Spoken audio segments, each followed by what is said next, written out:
Welcome to Graham Kerr's Kitchen. It's really two programs in one. This is a series that appeals to your creative side. Food that is sumptuous stuff. How could that be? This is a program about people who want to eat healthy and reduce calories. Actually, it's about food with an aromatic quality that fills the nose. Oh, sure, but it's also about keeping my arteries clean by reducing fat. But it doesn't mean a thing if the food isn't rich and colorful. Maximize the flavor. Okay, but I must have healthy food that I can cook in minutes. I must minimize the risk. So welcome to Graham Kerr's Kitchen, where we get our heads together just for you.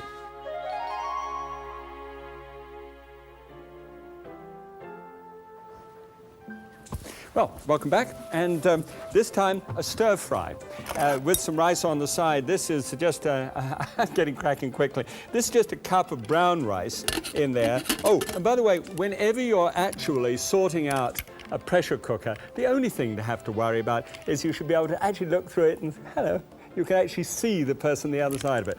Nice and clean safety valve. Well, it's not the safety valve, but it's the pressure release valve. Okay, so that's on. That on the top, bring up the heat just a little bit. I want that to cook for just over 12 minutes. I wanted to get that on the go. Okay, stir fry. Now, here's a stir fry which is really fascinating. It's actually a combination of East and West. From an Eastern point of view, we've got the technique, which of course was born out of the fact that people didn't have enough firewood, and so they cut the food up into small pieces and then actually got cracking in a very short space of time and cooked it. Well, in this case, I've married it to the marinade concept of a Western marinade, of a sort of foresty marinade, and developed the whole concept as if it was for the fall, you know, so that you've got muted colors, little fawns and browns spread over there, and then garnished with shreds of green, just little touches of green through it. I thought it looked terrific. When I sketched it out first of all, I thought, my gosh, that's going to taste good. You just felt it in your mouth, and it does.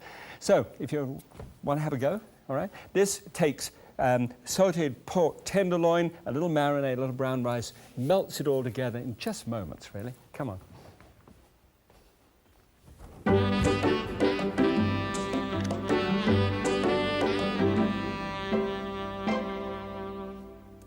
All right, well, marinades first of all. This is a fascinating part of this game. The marinade I'm going to use is a very simple idea. It's just, you know, buy yourself real garlic. Don't go in for the garlic chips or this stuff which comes out of a tube and pretends to be garlic. Sorry about that if you make it. I'm really sorry about that. But I would like you to be able to get to your food fast before someone gets there first.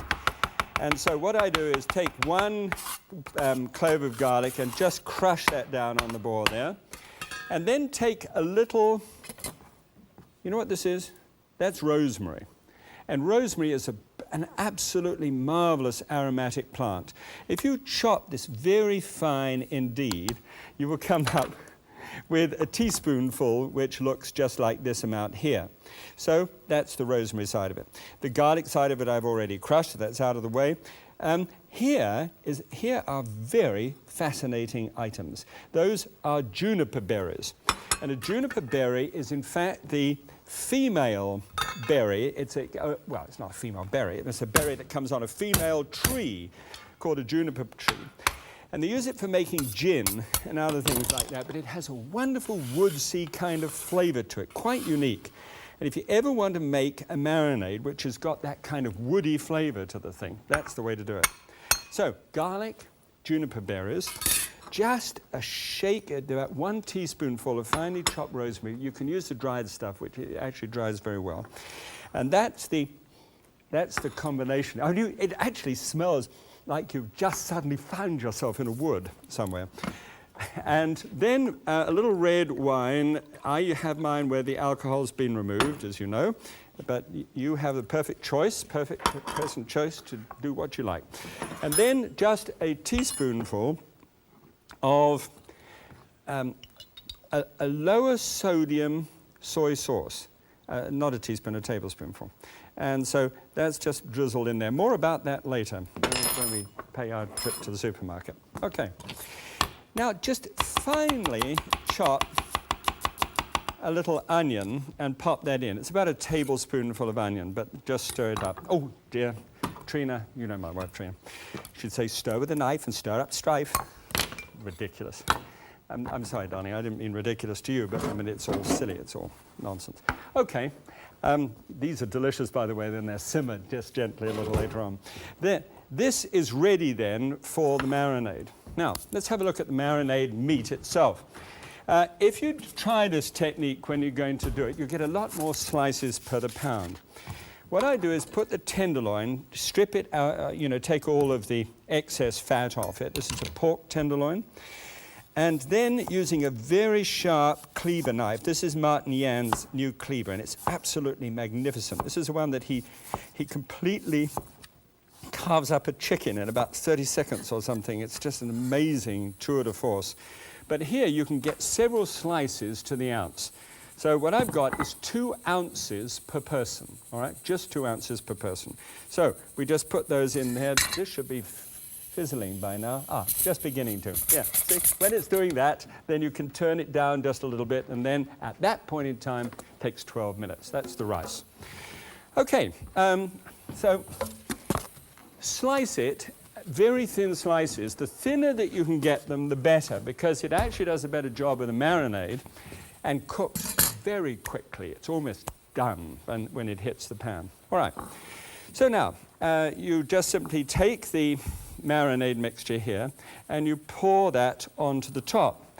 Now here you could leave it, put a sheet of wax paper over the top of it, and you could leave it there now for 2 to 4 hours. And you're going to say to me, Graham, that is too long by far, and I really understand that, so I've got something really unique to show you. If you're going to do it 2 to 4 hours, it will work, by the way, no problem. But here's an interesting new device. It was invented by a man who was manufacturing golf balls, and they were getting little air bubbles in the golf balls, and he recognized that the only way to get the bubbles out perfectly was to take the golf ball into space, which of course is a little expensive.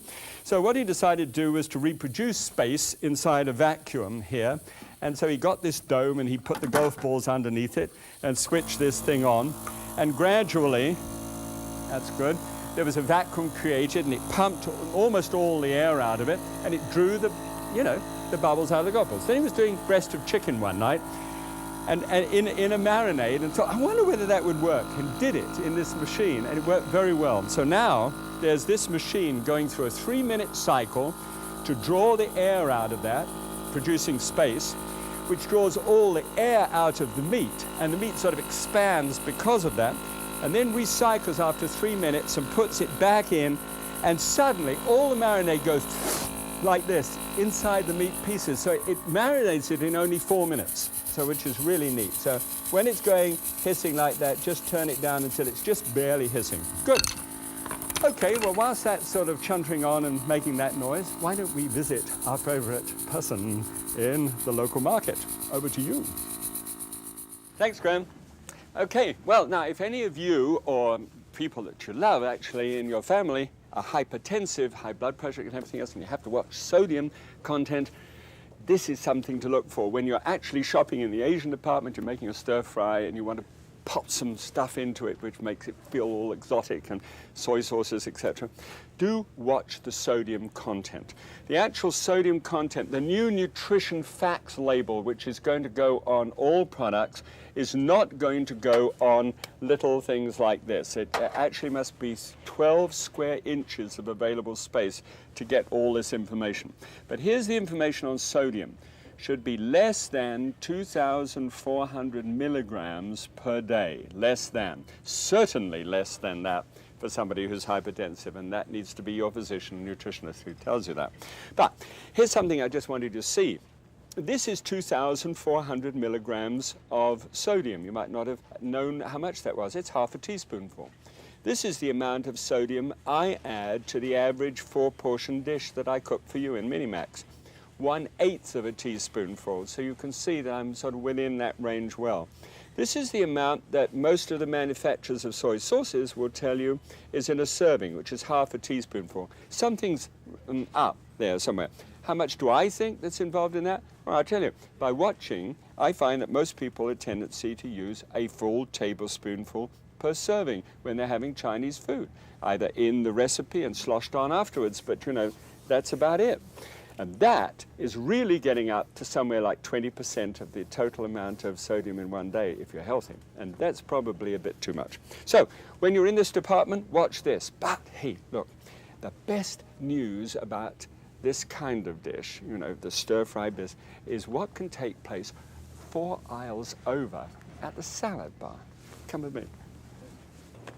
On the way over from the other aisle, you can stop by and get one of these freezer bag things if you like, or if you can bring in your own tubs or whatever if you're trying to cut down on lots of plastics everywhere.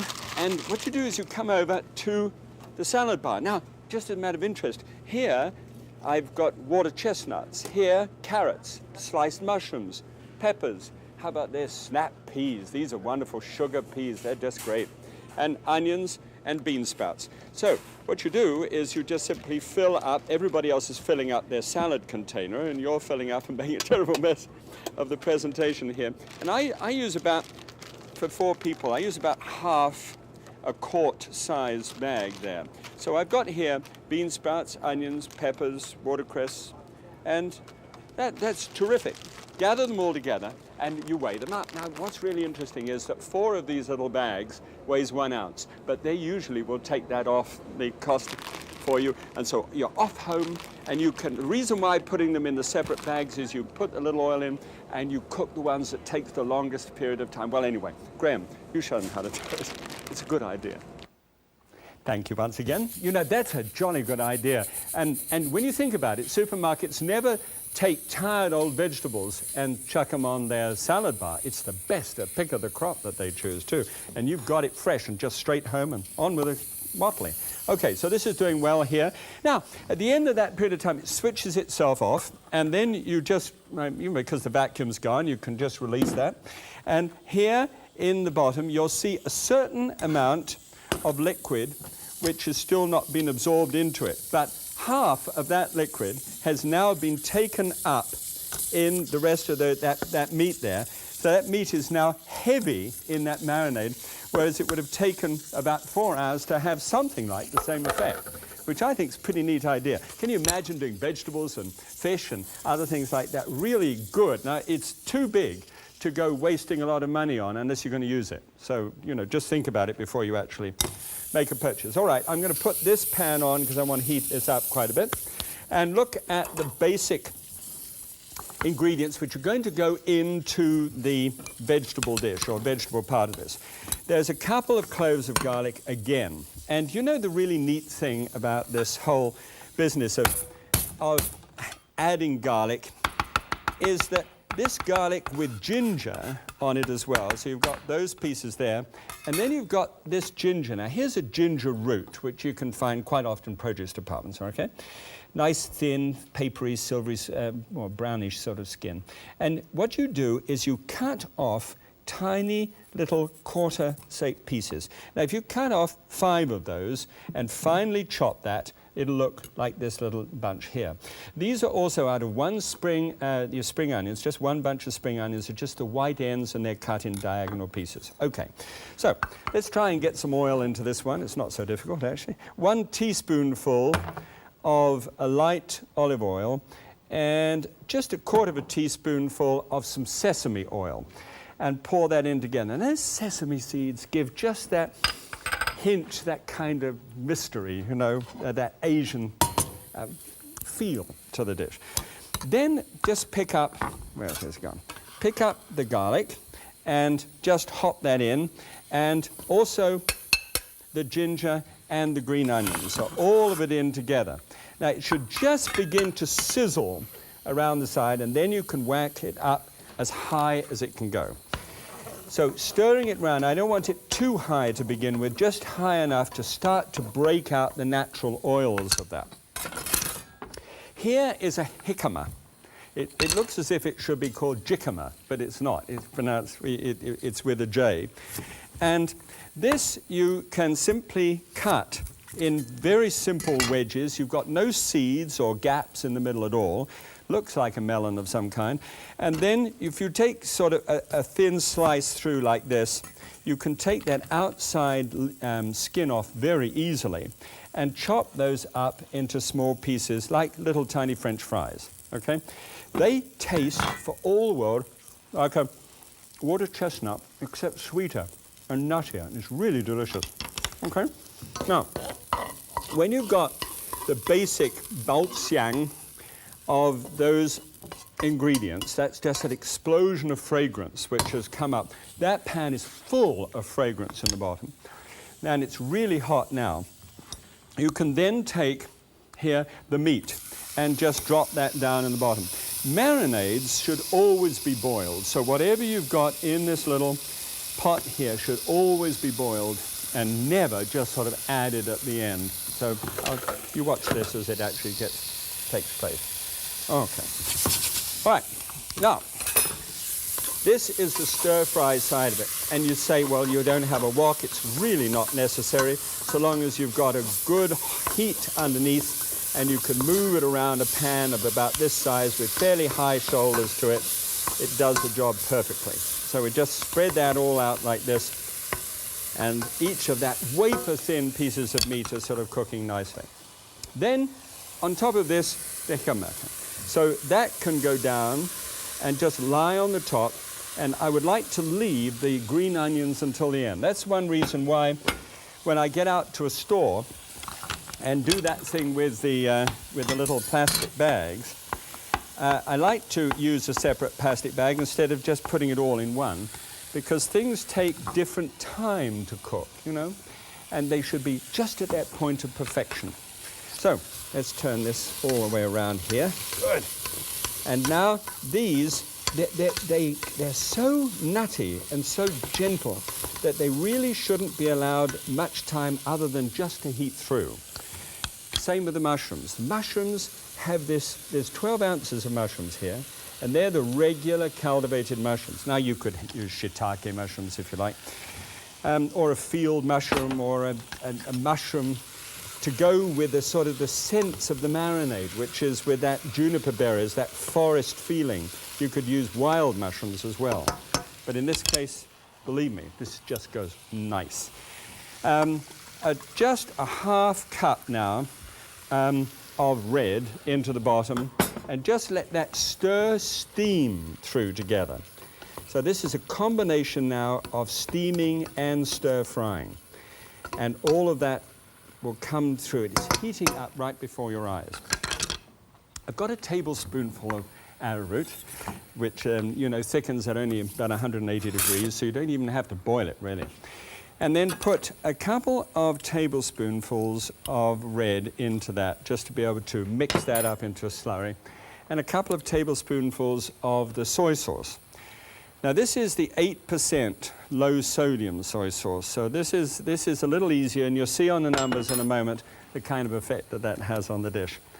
All right, shake it up, and there we are. Now just at the point at which it's almost ready, just hurl in the greenery. Those are little green flecks which make it look so incredible. And you see how that is kind of thin at the moment as you toss it round, and no gloss to it. But then by shaking up the arrowroot and bringing that back and pouring that into the top, you can then start to open that. Now, whilst that's being stirred with that hand, now this is a question of, talk about high-speed stuff for home. The arrowroot thickens, and here the pressure comes off the pressure cooker, and we should have perfectly cooked rice. Come on. Good. Am I sending a message to anybody?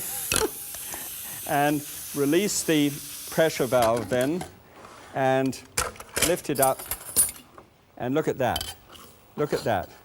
That rice would normally take 45 minutes to be able to cook like that, and that cooked in 12. Okay, so here's your gloss. Everything is glossy and looks great. So what you do then is take one plate and just turn out. Look at that. Just look at that. Ooh. You see the green flecks and everything else and how that all comes together? And you can smell the wine in that. And on one side, there goes the brown rice. It's all autumnal in colors. A few little strips of green on the top, and we've made it. Come on, let's see how it tastes. But since this is a stir fry, I thought it'd be rather neat if we compared this to the classic. In this case, it is a pork chow mein. Now, pork chow mein is made with little noodles in it instead of brown rice. Because of that, that shows up a little bit. Well, we've done our pork tenderloin stir fry, and let's have a look at the numbers. They've gone up a bit in calories, and that's because of the brown rice. But look, they're right down here in the 6 to the 15 on fat, which is very good because that means it's only 16% calories and fat instead of 50. And look at the sodium too. That's down, way down, because of the way that we use the soy sauce. You know, to try and select and read labels and try and find out how to be able to get some of the things that you really love, but with not quite so much risk. Good idea. Okay, a little bit of, Oh, you can actually taste the forest. The juniper and the red wine just come through really nicely. Try it with some of your own classic ideas and have fun. Always helps a great deal. Okay? God bless.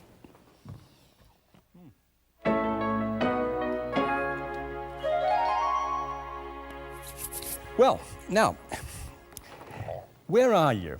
Have you ever been in one of those shopping malls or malls? I never quite know how to pronounce it, but let's say it's a gigantic, great place, and you walk in one of the entryways and you want to find out where you are. Well, normally you'll find a little red dot on one of those directory things, rather like this board here, and it says, "You are here."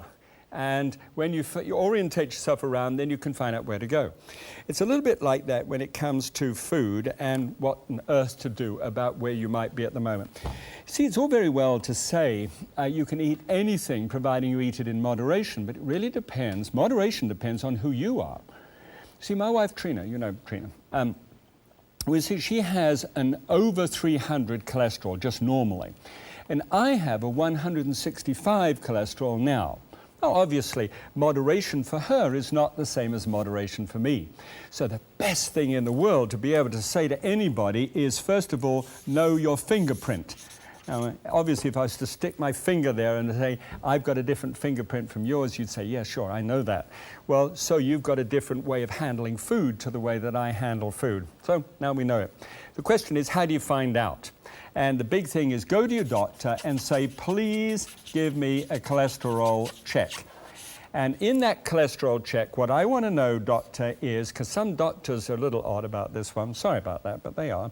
They don't have much nutritional understanding, they don't have much education on that one. But just say, I want to know what my LDL is, that's the naughty one, and I want the HDL. Both of these are fractions of cholesterol, and just ask them for those numbers. Scratch it down now, LDL and HDL. These you don't want, these you do want.